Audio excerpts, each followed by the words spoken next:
ছত্তিশগড়ের ক্রিকেটে দীর্ঘদিনের অধ্যায় শেষ হতে চলেছে শশাঙ্ক সিংয়ের।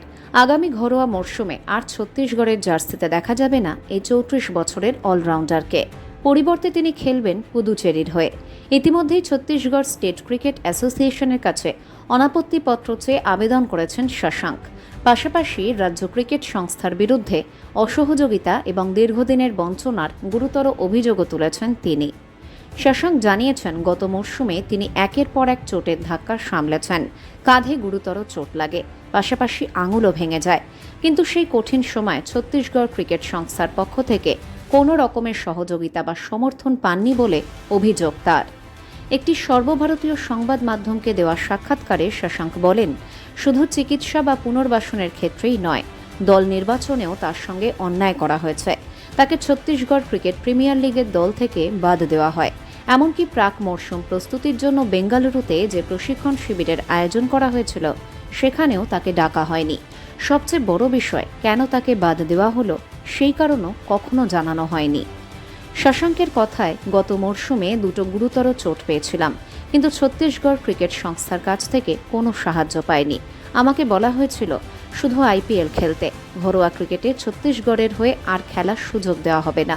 অথচ ২০২৫ সালের ফেব্রুয়ারিতে ভারতীয় ক্রিকেট বোর্ড অর্থাৎ বিসিসিআই আমাকে সাদা বলের ক্রিকেটে সেরা অলরাউন্ডারের স্বীকৃতি দেয়।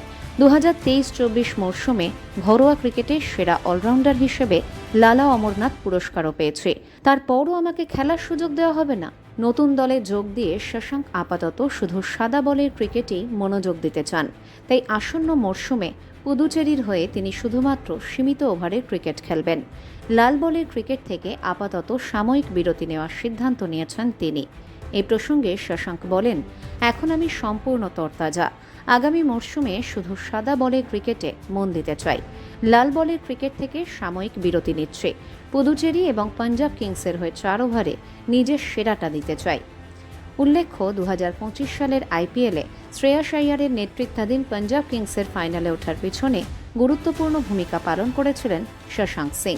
সেই মরশুমে ১৫.৫১ স্ট্রাইক রেটে ৩৫০ রান করে দলের অন্যতম ভরসা হয়ে উঠেছিলেন তিনি। তবে ২০২৬ সালের আইপিএল তার জন্য খুব একটা সুখকর ছিল না। প্রত্যাশিত ছন্দ খুঁজে পাননি এই অলরাউন্ডার। ৯টি ইনিংসে তার ব্যাট থেকে আসে মাত্র ১৩২ রান।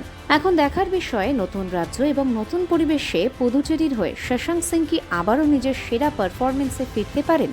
আর সাদা বলের ক্রিকেটে কি নতুন করে নিজের সাফল্যের গল্প লিখতে পারবেন?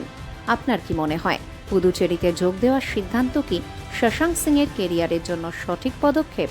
নতুন দলে তিনি কি আবারও নিজের পুরনো ছন্দ ফিরে পাবেন? কমেন্টে অবশ্যই জানাবেন।